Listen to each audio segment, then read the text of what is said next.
الحمدللہ رب العالمین والصلاة والسلام علی سید الانبیاء والمرسلین اما بعد فاعوذ باللہ من الشیطان الرجیم بسم اللہ الرحمن الرحیم رب اشرح لی صدری ویسر لی امری واحلل عقدۃ من لسانی یفقہوا قولی۔ اپنے تمام ناظرین کو، سامعین کو السلام علیکم ورحمۃ اللہ علیہ۔ امید کرتا ہوں کہ اللہ کے فضل کرم اور شکر کے ساتھ میرے تمام دوست احباب خیر و عافیت سے ہوں گے، اور دعا گو ہوں کہ اللہ عز و جل سب پہ اپنا خاص فضل و کرم نازل فرمائے۔ آج میں ایک حیرت انگیز معلومات لے کر آپ کی خدمت میں حاضر ہوا ہوں۔ آپ نے بڑی توجہ اور بڑی دلچسپی کے ساتھ سماعت کرنا ہے۔ جی ناظرین، اللہ رب العزت نے دو مخلوقات کو اپنی عبادت کے لیے پیدا فرمایا۔ وہ کون کون سی ہیں کہ قرآن پاک سے اگر اس کا پتہ معلوم ہو تو قرآن پاک کی ایک آیت کہ جس میں اللہ رب العزت نے ارشاد فرمایا وَمَا خَلَقْتُ الْجِنَّ وَالْإِنسَ إِلَّا لِيَعْبُدُونَ، کہ ہم نے جن اور انسان کو اپنی عبادت کے لیے پیدا کیا ہے۔ یعنی جس طرح انسان اللہ رب العزت کی عبادت کرتے ہیں، اللہ کے بندے ہیں، اسی طرح جن بھی اللہ رب العزت کی عبادت کرتے ہیں۔ وہ بھی ایک انسانی شکل مخلوق ہے، بعض دفعہ وہ انسانی شکل بھی اختیار کر سکتے ہیں۔ آئیے اس کے بارے میں آج آپ کو دلچسپ اور حیرت انگیز باتیں بتاؤں گا۔ بڑی توجہ اور بڑی دلچسپی کے ساتھ سماعت کیجیے گا۔ اگر ہمارے چینل کو آپ نے سبسکرائب نہیں کیا تو سبسکرائب کر لیجئے تاکہ ہماری ہر آنے والی ویڈیو کو آپ دیکھ سکیں۔ جی ناظرین، جن بھی انسان کی طرح ہی اللہ کی ایک قسم کی مخلوق ہیں جو کہ آگ سے پیدا کی گئی ہے۔ انسان کو اللہ رب العزت نے مٹی سے پیدا فرمایا، لیکن جن کو اللہ نے آگ سے پیدا فرمایا ہے۔ بنی آدم یعنی نوع انسانی کی طرح ذی عقل اور ارواح و اجسام، روح و جسم والا جن بھی اسی طرح ہوتے ہیں۔ ان میں توالد و تناسل بھی ہوتا ہے، یعنی انسانوں کی طرح ان کی بھی نسل بڑھتی ہے اور پھولتی پھیلتی ہے، کھاتے پیتے ہیں، جیتے مرتے ہیں، مگر ان کی عمریں بہت طویل ہیں، ان کی عمریں ہزاروں سال کی ہوتی ہیں۔ سماعت کیا آپ نے؟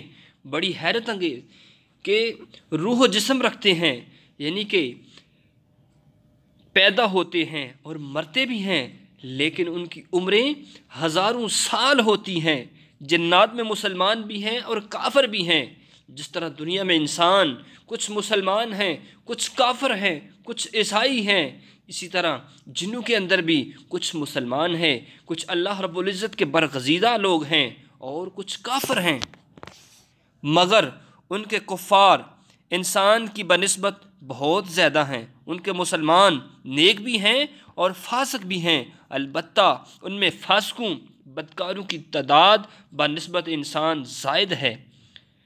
شریر جنون کو شیطان کہتے ہیں، ان سب کا سرغنہ ابلیس ہے، جو کہ سب سے پہلے جن مارج کے پوتے کا بیٹا تھا۔ ابلیس نے حضرت آدم علیہ السلام کو غرور میں آ کر سجدہ کرنے سے انکار کر دیا اور حکم خدا بندی کا انکار کر دیا اور حکم خدا بندی کی نافرمانی کی تھی، جس کی وجہ سے زائد بارگاہی ہو گیا اور ہمیشہ ہمیشہ کے لیے مردود کیا گیا۔ قیامت تک کے لیے اسے مہلت دی گئی، اور اسے اس قدر مہلت دینا اس کے اکرام کے لیے نہیں بلکہ اس کی بلا شقاوت اور عذاب کی زیادتی کے لیے ہے۔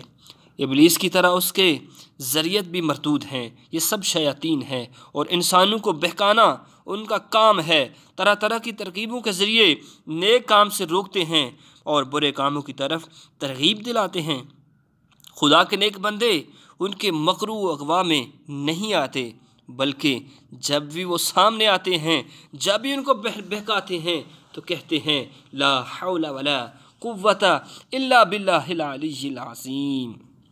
فرشتوں کی طرح جنوں میں بھی بعض کو یہ طاقت دی گئی ہے کہ جو شکل چاہیں بن جائے۔ احادیث مبارکہ سے ثابت ہے کہ ان میں سے کسی کو پر بھی ہوتے ہیں اور وہ ہوا میں بھی اڑتے پھرتے ہیں، بعض سانپوں اور کتوں کی شکل میں گشت لگاتے پھرتے ہیں، اور بعض انسانوں کی طرح رہتے سہتے ہیں، لیکن اکثر ان کی رہائش گاہ بیابان یا ویران مکان اور جنگل پہاڑ ہیں۔ اسلام میں پہلے بھی عربوں میں جنوں کی تذکرے موجود ہیں۔ اس زمانے میں سفر کرتے وقت جب رات آ جاتی تھی تو مسافر اپنے علاقے کے جنوں کے سردار کے سپرد کر کے سو جاتے تھے۔ کہا جاتا ہے کہ انسان کی تخلیق سے قبل دنیا میں جن آباد تھے، جن کی آگ سے تخلیق ہوئی تھی، اور انہوں نے دنیا میں فتنہ و فساد برپا کر رکھا تھا۔ قرآن میں حضرت سلیمان علیہ السلام کے متعلق بیان کیا گیا ہے کہ ان کی حکومت جنوں پر بھی تھی۔ حضرت سلیمان علیہ السلام نے جو عبادت گاہیں ہیکل بنوائی تھیں وہ جنوں نے ہی بنائی تھیں۔ صحیح احادیث میں ہے کہ ہر انسان کے ساتھ ایک ہمزاد شیاطین جن ہوتا ہے۔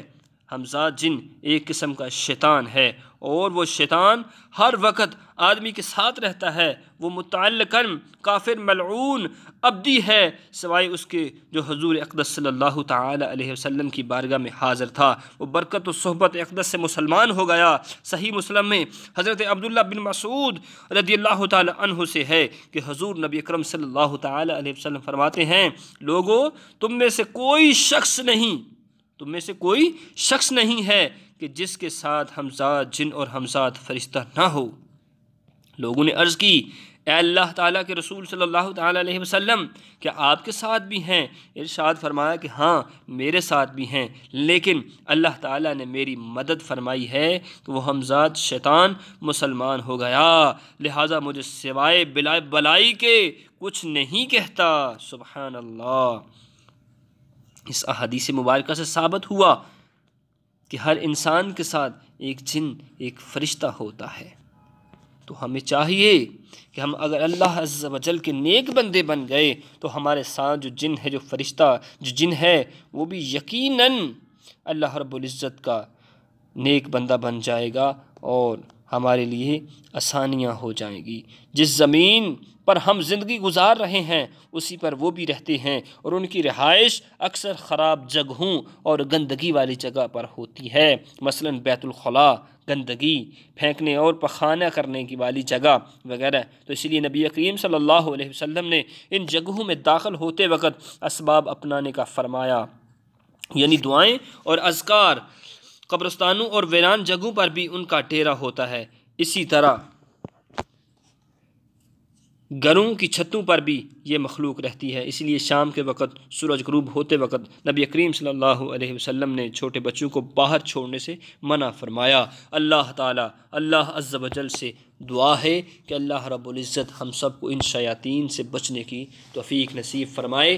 جی ناظرین، آج کی کیسی ویڈیو لگی ہے تو اس کو ضرور اپنے تمام دوستوں تک شیئر کیجیے گا۔ اجازت دیجیے، اب نیکسٹ ایک نئی ویڈیو کے ساتھ آپ کی خدمت میں حاضر ہوں گے۔ السلام علیکم۔